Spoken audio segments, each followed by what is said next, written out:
सभी को निवण प्रणाम। आज का विषय जामभाणी साहित्य ज्ञान परीक्षा का ही है और ये वीडियो भाग 2 की वीडियो है। इससे पहले एक वीडियो और भी अपलोड की जा चुकी है जिसमें 250 प्रश्न दिए गए थे और उससे आगे के 250 प्रश्न इस वीडियो के माध्यम से साझा किए जाएंगे। तो इन 2 वीडियो में, इन 2 भागों में कुल 500 प्रश्न आपको प्राप्त होंगे जो जामभाणी साहित्य से लिए गए हैं और जामभाणी साहित्य और जामभाणी इतिहास को जानने में बड़े सहायक सिद्ध होंगे और जामभाणी साहित्य ज्ञान परीक्षा में भी सहायक सिद्ध होंगे। तो आगे के प्रश्न शुरू करते हैं। तो 250 प्रश्न पहले हो चुके हैं, तो उससे आगे 251वां प्रश्न है, जम्मे का शाब्दिक अर्थ क्या है। तो आपने अपने बिश्नोई पंथ में जम्मे का नाम अवश्य सुना होगा, इसे जम्मा या जागरण भी कहते हैं। तो जम्मे का शाब्दिक अर्थ है एकत्र होना। जब जागरण होता है, जम्मा होता है, तो सभी लोग जो है इकट्ठा होते हैं, एकत्र होते हैं। अगला प्रश्न है, जम्मा किसे कहते हैं। तो बिश्नोई पंथ में बिश्नोई साधुओं, गायनों एवं किसी गृहस्थ के द्वारा रात्रि में जामभाणी साखियों और गुरु जाम्भोजी से संबंधित भजनों का जो गायन किया जाता है उसको जम्मा कहते हैं। अगला प्रश्न है, जम्मे में गुरु जाम्भोजी के समय से ही कितनी साखियां अनिवार्य रूप से गाई जाती रही हैं। तो 5 साखियों का नियम है कि 5 साखी कम से कम जम्मे में गाई जानी चाहिए। अगला प्रश्न है कि शब्दवाणी में सबसे आखिर में किस शब्द का उच्चारण किया जाता है। जब भी हवन यज्ञ आदि होता है तो शब्दवाणी के पाठ के बाद सबसे अंतिम में शुक्ल हंस शब्द का उच्चारण किया जाता है, शुक्ल हंस। अगला प्रश्न है, हवन पूर्ण होने पर क्या बोला जाता है। तो हवन पूर्ण होने पर धूप मंत्र बोला जाता है। बिश्नोई पंथ में हवन की ज्योति में किसका दर्शन माना जाता है। तो हवन की ज्योति जो प्रज्वलित होती है उसमें भगवान जाम्भोजी का ही दर्शन माना जाता है। बिश्नोई पंथ में प्रत्येक संस्कार पर अनिवार्य रूप से क्या किया जाता है। तो हवन व पहल किया जाता है। कोई भी मंगल कार्य हो तो बिश्नोई पंथ में किसी भी प्रकार का संस्कार हो या कोई भी शुभ कार्य हो तो हवन यज्ञ के बिना पूर्ण नहीं माना जाता। अगला प्रश्न है, 120 शब्दों के पूर्ण होने पर क्या बोला जाता है। तो 120 शब्द पूरे होने के बाद कलश पूजा मंत्र बोला जाता है, कलश की पूजा होती है। और कलश पूजा मंत्र के बाद क्या बोला जाता है। तो कलश पूजा मंत्र के बाद पहल मंत्र बोला जाता है, पहल बनता है। बिश्नोई पंथ में जब कोई संत आपस में मिलते हैं तब क्या बोलते हैं। तो बिश्नोई पंथ में जब कोई संत आपस में मिलते हैं तो वे नवण महाराज बोलते हैं, नवण महाराज। जब गायणा लोग आपस में मिलते हैं तो क्या बोलते हैं। तो वे नमन नमन या नवण नवण बोलते हैं। और आम जो गृहस्थ लोग होते हैं जब आपस में मिलते हैं तो वे क्या बोलते हैं। तो वे नमन प्रणाम बोलते हैं, निमण प्रणाम या नमन प्रणाम बोला जाता है। बिश्नोई पंथ में जब भी कोई सज्जन व्यक्ति सामने वाले सज्जन को नवण महाराज, नमन नमन या नमन प्रणाम बोलता है तो सामने वाला व्यक्ति क्या उत्तर देता है। तो सामने वाला जो व्यक्ति होता है वो उत्तर में कहता है कि जाम्भोजी ने, विष्णु जी ने। अब विष्णु जी ने, जाम्भोजी ने, इसका अर्थ क्या है। तो इसका अर्थ ये है कि ये नम्रता युक्त प्रणाम मुझे मत करो, ये भगवान जाम्भोजी को, ये प्रणाम भगवान विष्णु को। तो ये नम्रता का प्रतीक है। अगला प्रश्न है कि विश्नोई पंथ की अभिवादन प्रणाली, ये जो नमन प्रणाम आदि की जो प्रणाली है, ये पंथ की किस विशेषता को प्रकट करती है? तो इससे नम्रता की विशेषता प्रकट होती है। अगला प्रश्न है जंबेश्वरीय संवत का प्रारंभ कब से माना जाता है? जंबेश्वरीय संवत, जैसे एक हम सुनते हैं विक्रम संवत, तो वो राजा विक्रमादित्य के समय से है, और जंबेश्वरीय संवत भगवान जांबोजी के समय से होगी, और ये भगवान जांबोजी के निर्वाण काल के समय से गिनी जाती है। तो मार्गशीर्ष वदी नवमी, मिंगसर वदी नवमी संवत 1593 से जंबेश्वरीय संवत का प्रारंभ माना जाता है।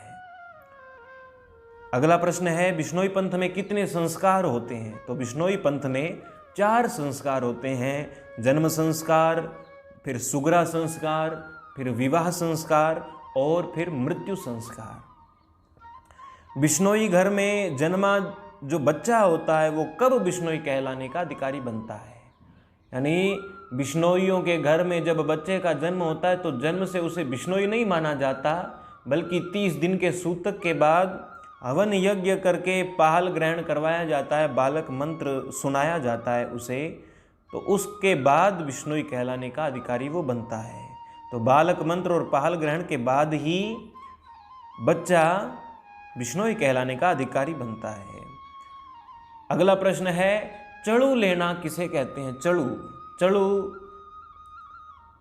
जो है ये कलश की स्थापना करके जब 30 दिन के सूतक के बाद बच्चे को और बच्चे की माता को पाहल दिया जाता है, उसे चड़ू लेना कहते हैं। अगला प्रश्न है बिश्नोई पंथ में पुत्र जन्म के अवसर पर एक पूजन भी होता है, तो उसको क्या कहते हैं? तो उसको जलवा पूजन कहते हैं, जलवा पूजन। अगला प्रश्न है कि बिश्नोई पंथ में जलवा पूजन कहाँ होता है? तो जलवा पूजन ससुराल में होता है। जब किसी महिला के यहाँ बच्चे का जन्म होता है तो वो अपने ससुराल में जलवा पूजन करती हैं। अगला प्रश्न है सुगरा संस्कार कितने वर्ष तक की अवस्था तक हो जाना चाहिए? तो ये लगभग 12 से 15 वर्ष तक की अवस्था में हो जाना चाहिए। सुगरा संस्कार करने का अधिकार किसका है? तो सुगरा संस्कार जो है संतों द्वारा किया जाता है। अगला प्रश्न है डोरा करना किसे कहते हैं? डोरा करना, तो ये डोरा करने का एक रिवाज है जो विवाह के समय होता है। विवाह के लिए जो कन्या पक्ष के लोग होते हैं अपने घर पर अपने भाई बंधुओं को बुला करके कच्चे सूत की 2 लच्छियाँ तैयार करते हैं, और इन दोनों में उतनी ही गांठें लगाई जाती हैं जितने दिनों के बाद विवाह का दिन निश्चित हुआ है। फिर उसे हल्दी से पीला कर देते हैं और इसे ही डोरा करना कहा जाता है। अगला प्रश्न है कि बिश्नोई पंथ में मृत्यु के बाद मृतक का शरीर का जो अंतिम संस्कार है वो कौन सी प्रथा से किया जाता है? तो बिश्नोई पंथ में भूमि दाग की प्रथा है, भूमि दाग दिया जाता है। अगला प्रश्न है मृत्यु की निकटता को देखकर जानकर प्राणी को शब्द वाणी का कौन सा शब्द सुनाया जाता है? तो शब्द संख्या 30, जिसे कुंची वाला शब्द भी कहते हैं। तो ये कुंची वाला शब्द मृत्यु के निकट जो प्राणी होता है उसे सुनाया जाता है। अगला प्रश्न है कि बिश्नोई पंथ में पुरुष के मृतक शरीर को किस रंग का कफन ओढ़ाया जाता है? जब बिश्नोई पंथ में कोई पुरुष की मृत्यु होती है तो उसे कफन के रूप में सफ़ेद रंग का वस्त्र ओढ़ाया जाता है, और इसी प्रकार स्त्री के मृतक शरीर को किस रंग का कफन ओढ़ाया जाता है? तो रंगीन ओढ़ाया जाता है। फिर अगला प्रश्न है कि बिश्नोई पंथ में साधु संतों को किस रंग का कफन ओढ़ाया जाता है? तो भगवे रंग का वस्त्र ओढ़ाया जाता है। अगला प्रश्न है बिश्नोई पंथ में कौन सा व्रत रखा जाता है? तो बिश्नोई पंथ में अमावस्या का व्रत सर्वोपरि माना गया है। भक्त प्रहलाद के साथ कितने करोड़ जीवों का उद्धार हुआ था। तो बिश्नोई जितने भी हैं उन्हें प्रहलाद पंथी भी कहा जाता है, प्रहलाद पंथी। और यहाँ से भक्त प्रहलाद का नाम आता है। तो प्रहलाद भक्त जो थे उनके साथ कितने करोड़ जीवों का उद्धार हुआ? तो उत्तर है 5 करोड़ जीवों का उद्धार हुआ। इसके बाद राजा हरिश्चंद्र के साथ कितने करोड़ जीवों का उद्धार हुआ? तो राजा हरिश्चंद्र के साथ 7 करोड़ जीवों का उद्धार हुआ था। राजा युधिष्ठिर के साथ 9 करोड़ जीवों का उद्धार हुआ था। ये अगला प्रश्न भी है। और इसके बाद 12 करोड़ जीवों का उद्धार हुआ था। वो 12 करोड़ जीवों का उद्धार किसके द्वारा किया गया? तो भगवान विष्णु ने गुरु जाम्भोजी के रूप में अवतार लिया और 12 करोड़ जीवों का उद्धार किया था। बिश्नोई पंथ में वृक्षों की रक्षा के लिए अपने जीवन का बलिदान करने की प्रथम घटना कब घटित हुई थी?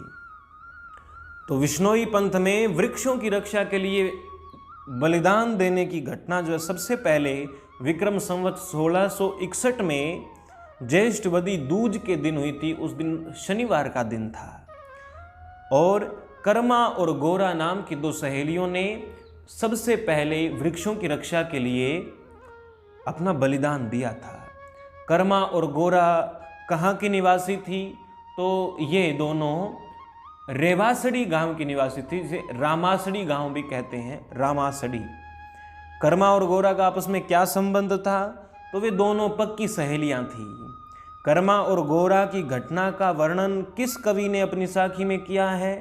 तो संत वीलो जी ने एक साखी लिखी है, कर्मणि चलनो इन संसार संभल कर चालिए।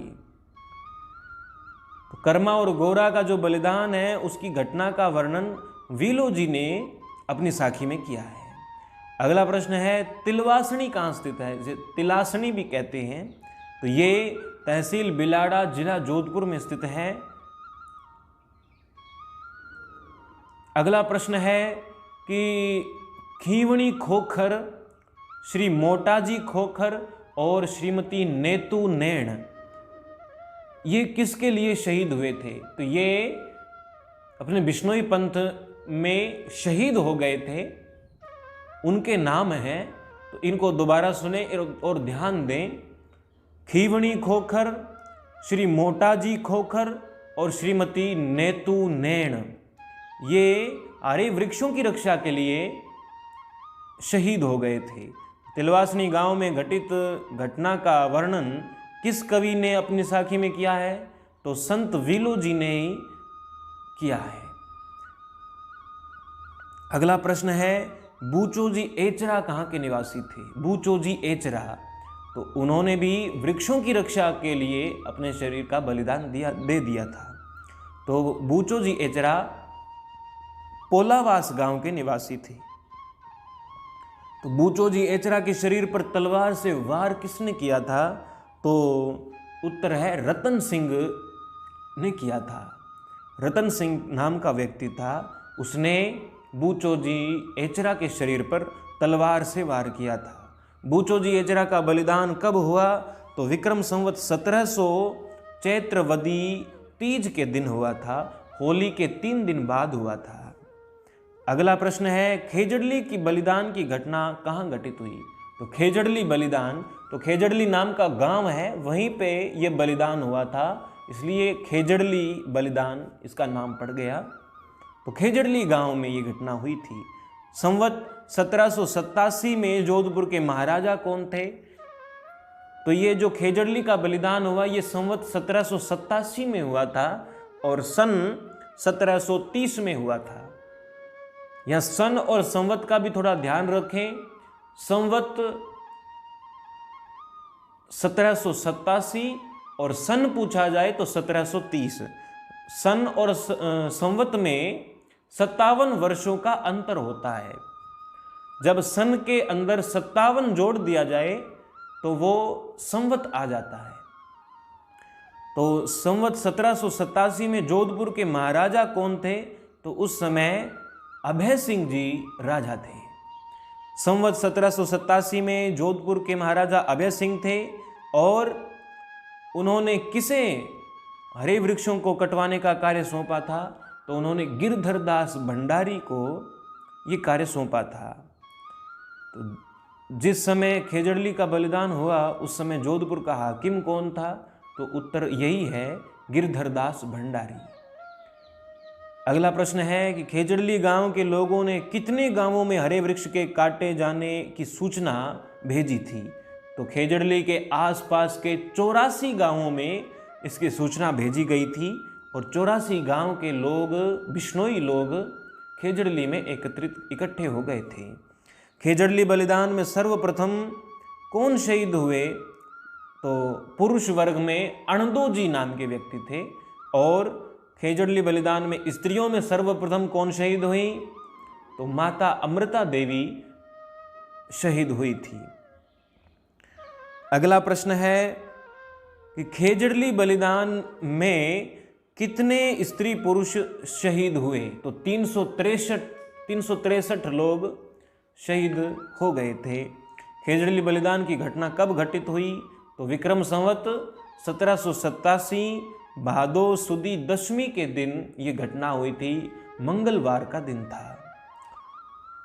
खेजड़ली बलिदान की घटना का वर्णन किस कवि ने अपनी साखी में किया है? तो गोकल जी ने अपनी साखी में इसका वर्णन किया है।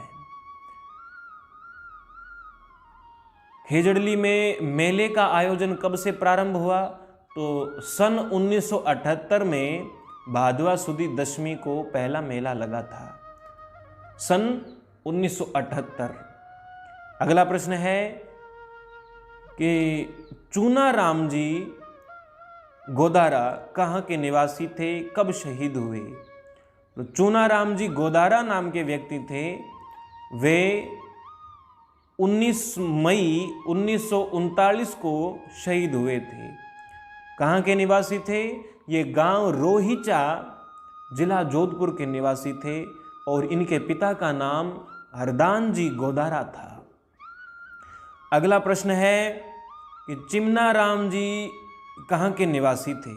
चिमनाराम जी गांव बारासण, जिला बाड़मेर के निवासी थे। चिमनाराम जी जो थे मांझू गोत्र के थे और बारासण गांव के निवासी थे, जो बाड़मेर जिले में पड़ता है। चिमनाराम के पिताजी का क्या नाम था? तो गोरख राम जी मांझू उनके पिताजी का नाम था। और ऊपर हमने जो चूनाराम जी के बारे में पढ़ा, तो चूनाराम जी किसके लिए शहीद हुए? हिरणों की रक्षा के लिए शहीद हुए थे। और चिमनाराम जी का नाम हमने सुना, वे भी हिरणों की रक्षा के लिए शहीद हुए थे। और उनके साथ ही प्रताप राम जी मांझू भी शहीद हुए थे। तो चिमनाराम जी और प्रताप राम जी मांझू गांव बारासण के थे और हिरणों की रक्षा के लिए शहीद हो गए थे। चिमनाराम जी के पिताजी का नाम गोरख राम जी मांझू था और प्रताप राम जी के पिता का नाम पोलाराम मांझू था। अगला प्रश्न है कि अर्जुन राम जी पंवार कहाँ के निवासी थे? अर्जुन राम जी पंवार गांव भगतासनी के निवासी थे, जिला जोधपुर में है। अर्जुन राम जी पंवार के पिता का नाम क्या था? तो प्रभु राम जी पंवार उनके पिता थे और ये अर्जुन राम जी पंवार भी शहीद हुए थे। अर्जुन राम जी पंवार जब शहीद हुए तो उस समय उनकी आयु कितनी थी? तो उनकी आयु 36 वर्ष की थी। अर्जुन राम जी पंवार किसकी रक्षा के लिए शहीद हुए थे? तो वे भी हिरणों की रक्षा के लिए शहीद हो गए थे। अगला प्रश्न है, दोंकड़ राम जी माल कहाँ के निवासी थे? तो दोंकड़ राम जी माल गांव रोटू के निवासी थे, जिला नागौर में पड़ता है और ये सन 1947 के आसपास के समय में शहीद हुए थे। अगला प्रश्न है, बियाराम गोदारा कहाँ के निवासी थे, किसके पुत्र थे और कब शहीद हुए थे? तो बियाराम जी गोदारा जो थे वे भी हिरणों की रक्षा के लिए शहीद हुए थे और गांव बनाड़, जिला नागौर उनका था और उनके पिता का नाम लाला राम जी गोदारा था। और भैया राम जी जो हैं 17 मई सन 1963 को शहीद हुए थे। अगला प्रश्न है, बिरबल राम जी कहाँ के निवासी थे? तो बिरबल राम जी खींचड़, गांव लोहावट, जिला जोधपुर के निवासी थे। और उनके पिताजी का नाम क्या था? तो उनके पिताजी का नाम बिरदा राम जी खींचड़ था। बिरबल राम कब शहीद हुए? तो बिरबल राम खींचड़ 17 दिसंबर 1977 को शहीद हुए थे और ये भी हिरणों की रक्षा के लिए शहीद हुए थे। जब बिरबल राम जी शहीद हुए तो उस समय उनकी आयु कितनी थी? तो उनकी आयु 30 वर्ष की थी। अगला प्रश्न है कि अरब शहजादा बदर गोडावण के शिकार के लिए जैसलमेर कब आया था? अरब शहजादा बदर गोडावण के शिकार के लिए जैसलमेर कब आया था? तो ये दिसंबर 1978 में आया था और इसका बिश्नोइयों के द्वारा विरोध किया गया था। जब बिश्नोइयों ने विरोध किया तो वो वापस कब चला गया? तो जनवरी 1979 में वो वापस चला गया। दिसंबर 1978 में आया और जनवरी 1979 में 1 महीने बाद वापस चला गया। हजारी लाल जी कहाँ के निवासी थे? तो हजारी लाल जी मांझू थे। वो गांव मेहराणा पंजाब में है, वहाँ के निवासी थे। उनके पिता का नाम भागीरथ राम जी मांझू था और हजारी लाल जी मांझू 19 मई 1990 को शहीद हो गए थे। वे भी हिरणों की रक्षा के लिए शहीद हुए थे। इसके बाद अगला प्रश्न है, निहाल चंद जी धारणिया। तो निहाल चंद जी धारणिया जो थे वो भी हिरणों की रक्षा के लिए शहीद हुए थे और उनके पिता का नाम क्या था? हनुमान राम जी धारणिया उनके पिता का नाम था और उनका गांव सांवतसर था। गांव सांवतसर, जिला चूरू, राजस्थान। तो निहाल चंद जी धारणिया कब शहीद हुए? 30 अक्टूबर 1996 को शहीद हुए थे और उस समय उनकी आयु जो है 35 वर्षों की थी। आगे अगला प्रश्न है कि निहाल चंद जी को भारत के राष्ट्रपति द्वारा वीरता के सर्वोच्च सम्मान शौर्य चक्र से कब सम्मानित किया गया था? तो निहाल चंद जी को भारत के राष्ट्रपति के द्वारा शौर्य चक्र 22 अक्टूबर 1999 को प्रदान किया गया था। निहाल चंद जी शहीद हुए थे 30 अक्टूबर 1996 को और शौर्य चक्र से सम्मानित किया गया 22 अक्टूबर 1999 को, यानी मरणोपरांत उन्हें शौर्य चक्र से सम्मानित किया गया था। सितंबर 1998 में अभिनेता सलमान खान व उनके साथियों द्वारा जोधपुर जिले के गांव काकणी व गुड़ा बिश्नोइया में हिरणों के शिकार करने पर वहाँ के बिश्नोइयों ने उनके साथ क्या कार्रवाई की? तो उस समय अभिनेता सलमान खान और उसके साथियों को उनके विरुद्ध मुकदमा दर्ज करवाया और आंदोलन करके उन्हें गिरफ्तार भी करवाया था। अगला प्रश्न है, गंगाराम जी ईश्वरवाल। गंगाराम जी ईश्वरवाल कहाँ के निवासी थे? तो ये गांव चेराई, जिला जोधपुर के निवासी थे और इनके पिता का नाम फूसाराम जी ईश्वरवाल था। तो गंगाराम जी ईश्वरवाल कब शहीद हुए? 12 अगस्त सन 2000 में शहीद हुए थे और ये भी हिरणों की रक्षा के लिए शहीद हुए थे। और गंगाराम जी ईश्वरवाल को राज्य सरकार द्वारा अमृता देवी पर्यावरण पुरस्कार से सम्मानित किया गया सन 2001 में। तो इन्हें भी मरणोपरांत सम्मानित किया गया था। अगला प्रश्न है, गंगाराम जी को भारत सरकार द्वारा कब सम्मानित किया गया? सन 2001 में उनको चयनित कर लिया गया था और 29 अक्टूबर 2002 को सम्मानित किया गया। और भारत सरकार ने ये अमृता देवी पर्यावरण के नाम से पुरस्कार जो था, सबसे पहला पुरस्कार गंगाराम जी को ही दिया था। अगला प्रश्न है कि गंगाराम जी जानी कहाँ के निवासी थे?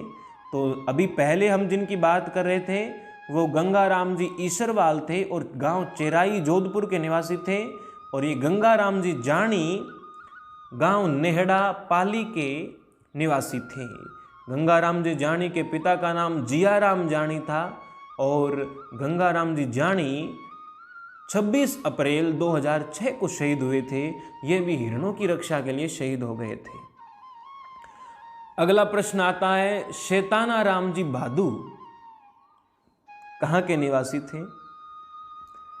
तो शैताना राम भादू या शैतान सिंह भादू भी कहा जाता है, तो ये गांव ननेऊ के निवासी थे।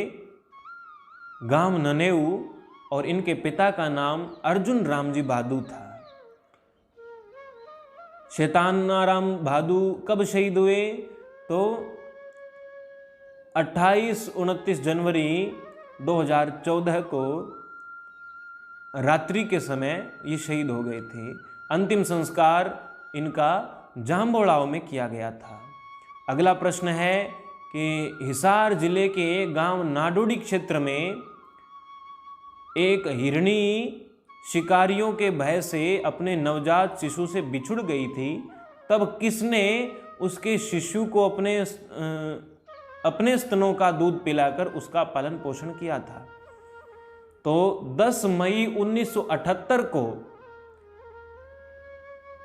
गांव नाडोडी हिसार जिले में आता था। तो उस समय नवजात हिरणी का नवजात शिशु था, उसे नाडोडी गांव की श्रीमती रामा देवी बिश्नोई ने अपने स्तनों का दूध पिलाकर पालन पोषण किया था। सन 1980 में कौन शिकारियों को घायल करके हिरणों को बचाने में सफल हो गई थी? तो फिरोजपुर जिले के मेहराणा गांव की श्रीमती शारदा बिश्नोई थी। मेहराणा गांव अभी पंजाब में स्थित है। तो बिश्नोई सन 1980 में हिरणों को बचाने में सफल हुई थी, शिकारियों को घायल कर दिया था। गांव धांगड़ फतेहाबाद की किस महिला ने अपने स्तनों का दूध पिलाकर हिरणों की बच्चों की रक्षा की, पालन पोषण किया? तो श्रीमती परमेश्वरी देवी उनका नाम था। अगला प्रश्न है, गोत्राचार का संबंध किससे है? तो गोत्राचार का संबंध अग्निदेव से है। जब हवन यज्ञ किया जाता है तो सबसे पहले गोत्राचार मंत्र का उच्चारण होता है। और अगला प्रश्न है कि बिश्नोई के घर में शिशु के जन्म पर कितने दिन का सूतक रखा जाता है? तो 30 दिनों का सूतक रखा जाता है। अगला प्रश्न है, तेजोजी चारण कहाँ के निवासी थे?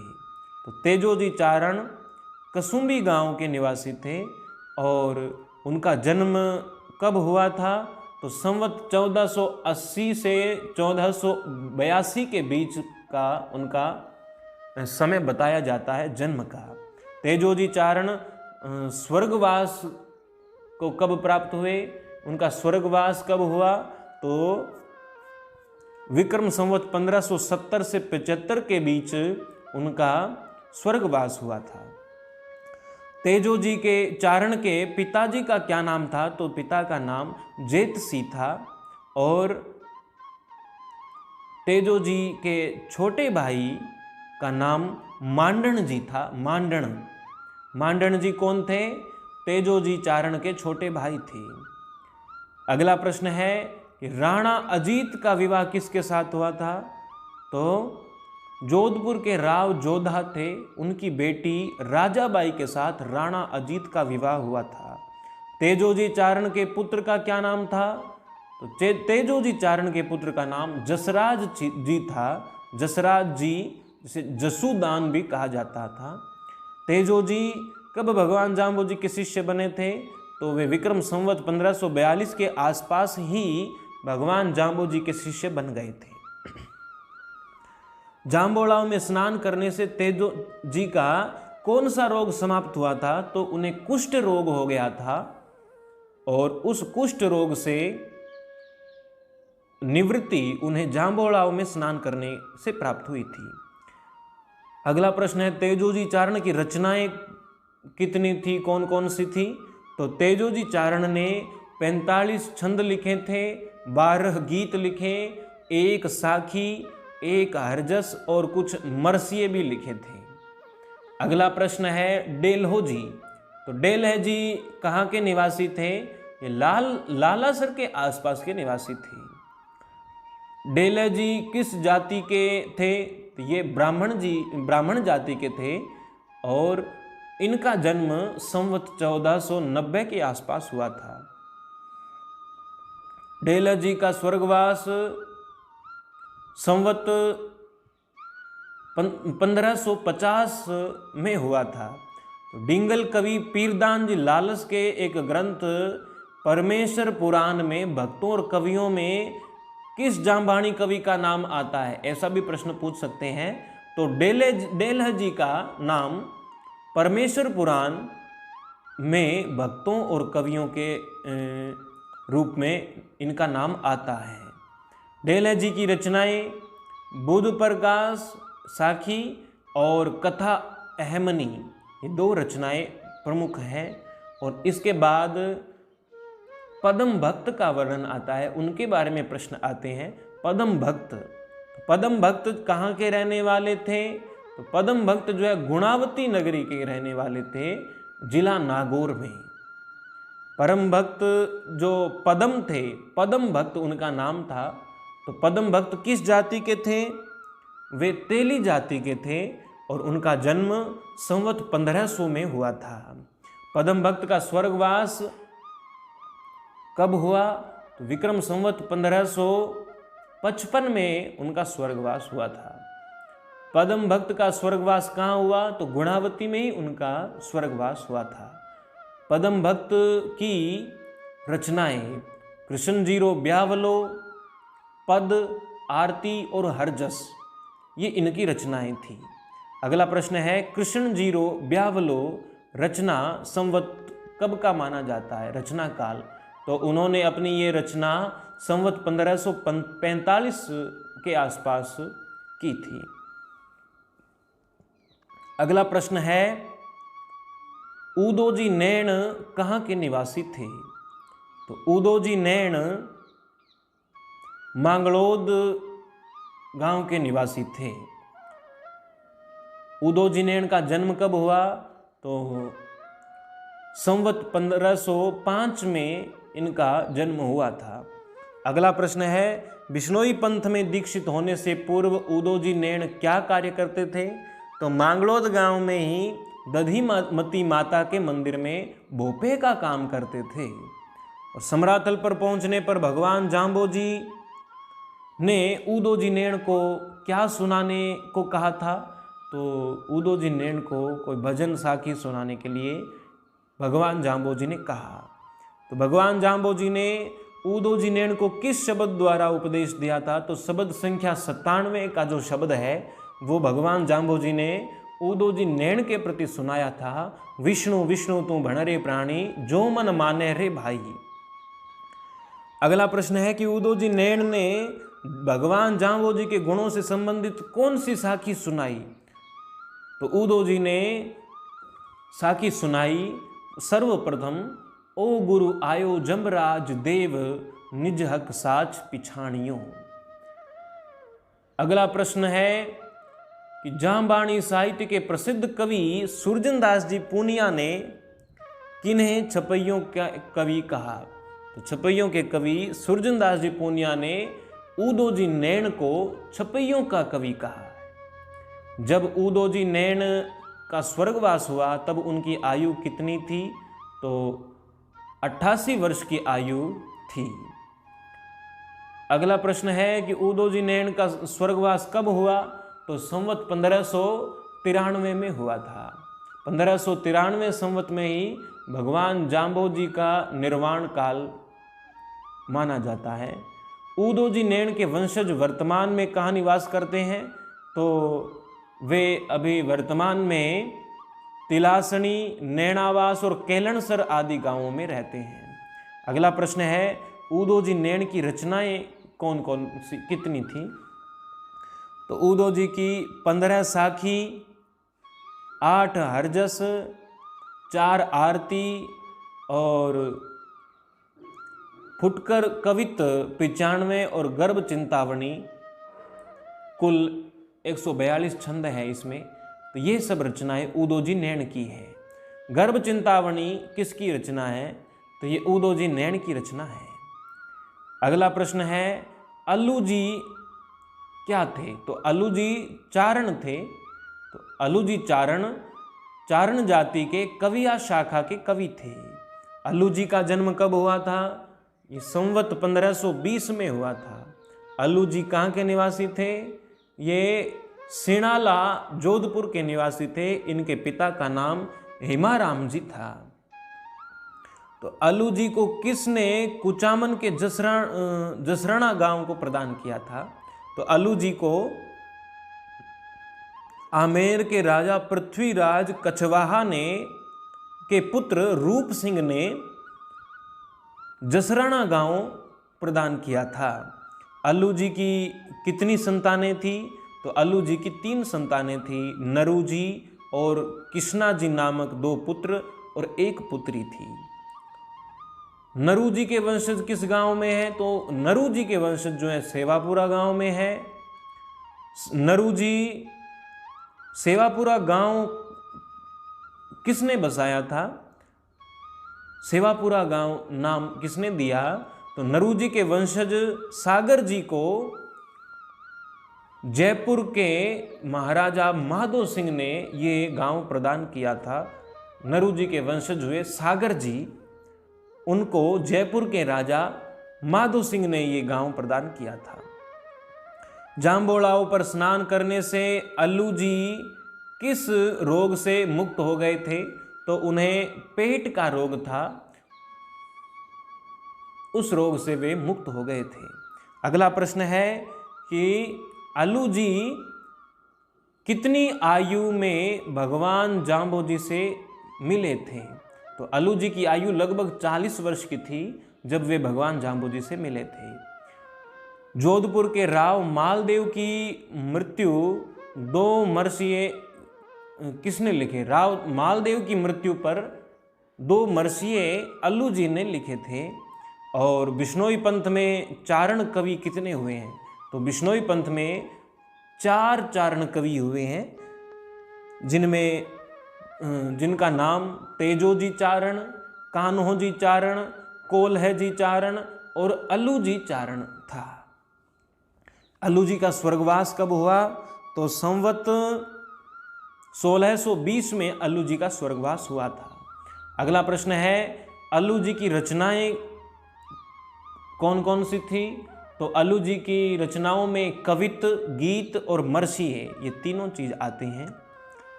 अगला प्रश्न है कुलचंद राय कहाँ के निवासी थे? तो कुलचंद राय शिवहारा बिजनौर के निवासी थे। कुलचंद राय का जन्म संवत 1505 में हुआ था और कुलचंद राय सेठ थे। कितने वर्षों तक संतान प्राप्ति नहीं हुई थी? तो कुलचंद राय को 40 वर्षों तक संतान प्राप्ति नहीं हुई थी, 40 वर्ष की आयु तक। अगला प्रश्न है कि कुलचंद राय जी कहाँ के यात्रियों के साथ जाम्बोजी के दर्शन करने समराथल गए थे? तो नगीना के जो भक्त लोग थे वो भगवान जाम्बोजी का दर्शन करने समराथल दोहरे पर जा रहे थे। उस समय कुलचंद राय जी उनके साथ समराथल दोहरे पर गए थे। अगला प्रश्न है कुलचंद राय जी की पत्नी का क्या नाम था? तो कुलचंद राय की पत्नी का नाम राम प्यारी था। भगवान जाम्बोजी के आशीर्वाद से कुलचंद राय को कितने बच्चों की प्राप्ति हुई? तो उन्हें 4 संतानें हुई थी। कुलचंद राय के पुत्रों का क्या नाम था? तो कुलचंद राय के पुत्रों का नाम धन्नो और बिच्छू, ये 2 पुत्र हुए थे उनके। कुलचंद राय की 2 पुत्रियों का नाम क्या था? तो 2 पुत्रियों का नाम शांति और इमरती, ये 2 पुत्रियां हुई थी। कुलचंद राय की बड़ी बेटी शांति का विवाह किसके साथ हुआ? तो शांति का विवाह चेलो जी के साथ हुआ था, और चेलो जी भी भगवान जाम्बो जी के बड़े परम भक्त थे। भगवान जाम्बो जी ने कुलचंद राय को एक बार कहा था कि चेलो जी को मेरा ही रूप समझना। तो जाम्बो जी ने किसको अपना ही रूप बताया था? तो चेलो जी को अपना रूप ही बताया था। भगवान जाम्बो जी सिवहारा कब गए थे? तो जाम्बो जी सिवहारा में संवत 1590 में गए थे। किसने भगवान जाम्बो जी के विश्राम भवन और मखमल के गद्दे बिछाने की प्रार्थना की थी? तो वो कुलचंद राय जी ही थे। तो कुलचंद राय जी ने जाम्बो जी के लिए विश्राम भवन और मखमल के गद्दे बिछाने की प्रार्थना की थी कि मैं आपको ये भेंट करना चाहता हूँ। कुलचंद राय की रचनाएं, तो कुलचंद राय जी ने केवल 2 साखियां लिखी थी, 2 साखियां। अगला प्रश्न है, रेडो जी कहाँ के निवासी थे? तो रेडो जी अणखीसर गांव के निवासी थे और वे सावक गोत्र के थे। तो रेडो जी की गोत्र क्या थी? सावक। तो रेडो जी सावक का जन्म कब हुआ? संवत 1530 में उनका जन्म हुआ था। और नाथो जी किनके शिष्य थे? तो नाथो जी रेडो जी के ही शिष्य थे, और नाथो जी के शिष्य बाद में विलोजी बने थे। भगवान जाम्बो जी के द्वारा कहे हुए शब्द किनको कंठस्थ थे? तो भगवान जाम्बो जी ने जो शब्द कहे थे वो रेडो जी और नाथो जी को कंठस्थ थे, याद थे। संत विलो जी के दादा गुरु का नाम क्या था? तो रेडो जी उनके दादा गुरु का नाम था। सुरजनदास जी पूनिया के परदादा गुरु का नाम क्या था? तो रेडो जी। यानी रेडो जी जो थे उनके शिष्य हुए नाथो जी, और नाथो जी के शिष्य हुए विलो जी, और विलो जी के शिष्य हुए सुरजनदास जी। तो सुरजनदास जी के परदादा गुरु रेडो जी ही थे। रेडो जी की रचनाएं उन्होंने केवल एक साखी, एक कणा की साखी लिखी थी। रेडो जी का स्वर्गवास कब हुआ? तो संवत 1620 में उनका स्वर्गवास हुआ था। आलम जी एक परम भक्त हुए हमारे जाम्बानी साहित्य में। तो आलम जी किनके शिष्य थे? तो आलम जी सुरजन जी के शिष्य थे, और पीरदान लालस के परमेश्वर पुराण जिसका जिक्र अभी पहले भी आया था, तो आलम जी का नाम भी उसमें अंकित है।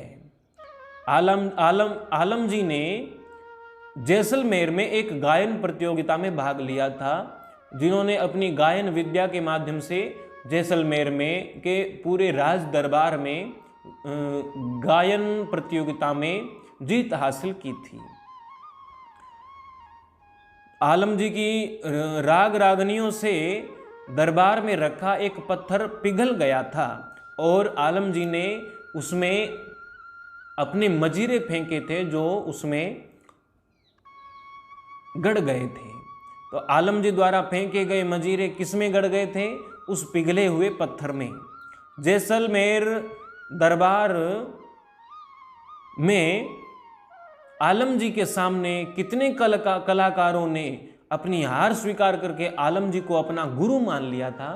तो 8 कलाकारों ने आलम जी से हार मान करके उन्हें अपना गुरु स्वीकार किया था जैसलमेर के राज दरबार में। आलम जी का स्वर्गवास कब हुआ? तो संवत 1610 में आलम जी का स्वर्गवास हुआ था। आलम जी का स्वर्गवास कहाँ हुआ? तो बीकूकौर में उनका स्वर्गवास बताया जाता है। आलम जी की रचनाएं, तो आलम जी ने 8 साखियां और 12 हरजस लिखे थे। अगला प्रश्न है, भीमराज का उपनाम क्या था? तो भीमराज की कथा केशव जी की रचना है एक कथा चित्तौड़ की। तो उस कथा चित्तौड़ में भीमराज जी का उल्लेख आता है, और भीमराज जी का उपनाम भीयों जी भी था, भीयों जी। और केशव जी की कथा चित्तौड़ के अनुसार भीमराज जी किसके पुत्र कहलाए? तो दिल्ली के शाह के पुत्र कहलाए थे। लोगों ने भीमराज जी को किसका लड़का बताया? तो लोग उन्हें लोहार का लड़का बताते थे। और गोद लेने के बाद शाह ने भीमराज को पढ़ने के लिए कहाँ भेजा? तो भीमराज को बनारस में भेजा गया था। इसके बाद बनारस में भीमराज ने कितने वर्षों तक अध्ययन किया? तो वहाँ भीमराज ने 30 वर्षों तक अध्ययन किया था। भीमराज जी ने अपने गुरु को गुरु दक्षिणा के रूप में क्या दिया था? तो ऐसा वर्णन है, उस समय में, वो बहुत प्राचीन समय था, उस समय में भीमराज जी ने 300 रुपये अपने गुरु को गुरु दक्षिणा के रूप में दिए थे। विद्या अध्ययन के बाद भीमराज कहाँ आ गए थे? तो बनारस से वे दिल्ली आ गए थे। दिल्ली में आकर भीमराज ने क्या कार्य करना प्रारंभ कर दिया? तो वहाँ आकर को उन्होंने व्यापार करना शुरू किया था। भीमराज जी ने दिल्ली में बिश्नोइयों से किसके बारे में सुना? तो बिश्नोई लोग थे, उनसे भीमराज ने जाम्बोजी के बारे में सुना था और जाम्बोजी की परीक्षा लेने के लिए वो उनके साथ सम्रातुल दोहरे के लिए चल पड़ा था। भीमराज ने अपने मन में विचार किया और मन में कुछ विचार करके सोचा कि अगर भगवान जाम्बोजी जाने के बाद बिना पूछे मेरे इन मन के विचारों को बता देंगे तो मैं उन्हें अपना गुरु स्वीकार करूंगा। तो भीमराज अपने मन में द के कितने प्रश्नों पर विचार करके गुरु जाम्बोजी के पास समराथल पर आए थे? तो 4, उत्तर 4 है। तो भीमराज ने मन ही मन में 4 द से शुरू होने वाले 4 अक्षर सोच लिए थे। हम सरलता से यही समझ ले, द से शुरू होने वाले 4 अक्षरों को उन्होंने, 4 शब्दों को उन्होंने सोचा था और विचार किया था, यदि जाम्बोजी इनके बारे में बता देंगे तो उन्हें अपना गुरु स्वीकार करूंगा। तो भगवान जाम्बोजी ने भीमराज को किसका रहस्य बताया था? तो उस द का रहस्य बताया था, द, जो उसने सोच कर आया था। और अगला प्रश्न है, भगवान जाम्बोजी ने भीमराज को क्या दिखाया था? तो भीमराज को सोवन नगरी दिखाई थी। बिश्नोई पंथ में भीमराज जी को किन का लड़का माना जाता है? तो लोहार का लड़का माना जाता है। ऐसा हमने पहले भी तो वो श्रवण किया था। भीमराज जी का जन्म कब हुआ? तो भीमराज जी का जन्म संवत 1530 में हुआ था और स्वर्गवास संवत 1600 में हुआ था। एक बात का ध्यान रहे, या भीमराज की जगह भियो जी भी आ सकता है। भियो जी भीमराज जी का ही उपनाम था। भीमराज जी की रचनाएं, उनकी एक साखी मिलती है, छंदांकी साखी। इसके बाद मेहोजी गोदारा जो थापन थे, उनका जन्म कहाँ हुआ? तो मेहोजी गोदारा का जन्म भोजास गांव में हुआ था। मेहोजी गोदारा के पिता का नाम क्या था? तो पिता का नाम शेखोजी गोदारा था। जाम्बोजी ने शेखोजी को क्या नियुक्त किया था? तो जाम्बोजी ने शेखोजी को थापन नियुक्त किया था। जब भगवान जाम्बोजी ने शेखोजी को थापन नियुक्त किया, उस समय मेओजी की आयु कितने वर्षों की थी? तो मेओजी उस समय 2 वर्ष के थे। और मेओजी की बाल्यावस्था कहाँ व्यतीत हुई? तो भोजास गांव में ही उनकी बाल्यावस्था व्यतीत हुई थी। अगला प्रश्न है कि बड़े होने पर मेओजी ने क्या छोड़ दिया? तो उन्होंने अपना भोजास गांव जो था उसे छोड़ दिया था और वहाँ से भोजास गांव को छोड़कर मेओजी कहाँ रहने लगे? तो वे रुनिया गांव में रहने लगे थे। अगला प्रश्न है कि मेओजी ने रामायण की रचना किस गांव में की थी? तो रुनिया गांव में उन्होंने रामायण की रचना की थी। तो मेओजी की रामायण की रचना थी, रामायण लिखी थी उन्होंने मेहोजी गोदारा ने। और ये रामायण की रचना मेओजी द्वारा कब की गई? तो संवत 1575 के आसपास ये रचना लिखी गई थी। मेहो जी ने जब रामायण की रचना की उस समय उनकी आयु कितनी थी? तो उस समय उनकी आयु लगभग 35 वर्ष की थी।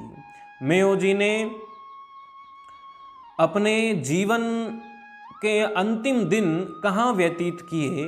तो मेहो जी ने अपने जीवन के अंतिम दिन जांगलू गांव में व्यतीत किए थे। शेखो जी गोदारा जो मेहो जी के पिताजी हैं, तो शेखो जी गोदारा के कितने पुत्र थे? तो शेखो जी के 3 पुत्र थे, चेनो जी, मेहो जी और चाहू जी। शेखो जी गोदारा के सबसे बड़े पुत्र का नाम क्या था? तो सबसे बड़े पुत्र चेनो जी थे। शेखो जी के मझले पुत्र का क्या नाम था? तो शेखो जी के मझले पुत्र का नाम मेहो जी था। और शेखो जी का जो सबसे छोटा बेटा था, छोटे पुत्र का नाम चाहू जी था। अगला प्रश्न है कि कौन मुकाम मंदिर का पुजारी और प्रबंधकर्ता बनना चाहता था? जब भगवान जाम्बो जी ने की समाधि मुकाम मंदिर में लगाई गई, मंदिर निर्माण हो रहा था, उस समय मुकाम मंदिर का पुजारी और प्रबंधकर्ता कौन बनना चाहता था? तो मेहो जी का बड़ा भाई चेनो जी बनना चाहता था। और अगला प्रश्न है रणधीर जी बाबल। रणधीर जी बाबल ने मुकाम मंदिर का निर्माण करवाया था, तो रणधीर जी बाबल को भोजन में जहर देकर किसने मरवा डाला था? तो रणधीर जी बाबल को चेनो जी ने जहर देकर मरवा दिया था। मेहो जी गोदारा भगवान जाम्बो जी की पवित्र वस्तुएं लेकर कहाँ चले गए थे? तो मेहो जी गोदारा भगवान जाम्बो जी की पवित्र वस्तुएं लेकर के मुकाम से जांगलू चले गए थे। कौन कौन सी चीज़ें लेकर गए थे? भगवान जाम्बो जी का चोला, चिंपी और टोपी। जो टोपी थी वो वापिस मुकाम के थापनों के पास उनको प्राप्त हो गई थी और वहाँ से वह लुप्त हो गई। और जाम्बो जी का चोला और चिंपी आज भी जांगलू मंदिर में वर्तमान में भी उपस्थित है, सुरक्षित है। तो मेहो जी ने मंदिर कहाँ का बनवाया था? तो मेहो जी ने जहाँ अभी जांगलू का वर्तमान मंदिर बना हुआ है वहाँ पर छोटा मंदिर बनवाया था। मेहो जी गोदारा जाम्बो जी की उन पवित्र वस्तुओं को लेकर मुकाम से जांगलू कब आए थे? तो संवत 1597 में आए थे।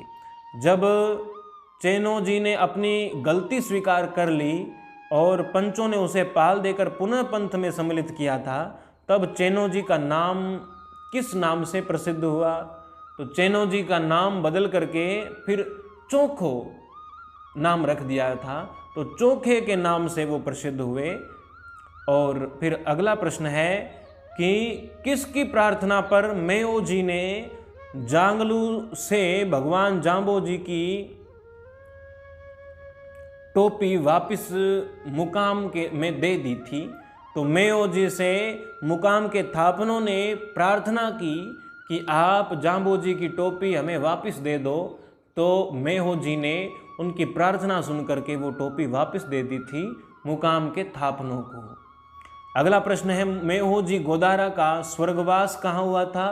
तो मेहो जी गोदारा का स्वर्गवास जो था वो जांगलू में ही हुआ था। और मेहो जी का स्वर्गवास कब हुआ? तो संवत 1601 में मेहो जी का स्वर्गवास हुआ था। अगला प्रश्न है मेहो जी की रचनाएं कौन सी थी? तो मेहो जी की रचना रामायण थी। तो मेहो जी ने रामायण की रचना की थी। तो इस प्रकार से ये लगभग 500 प्रश्न पूरे हो चुके हैं। 250 प्रश्न की वीडियो पहला भाग इससे पहले अपलोड हो चुका है।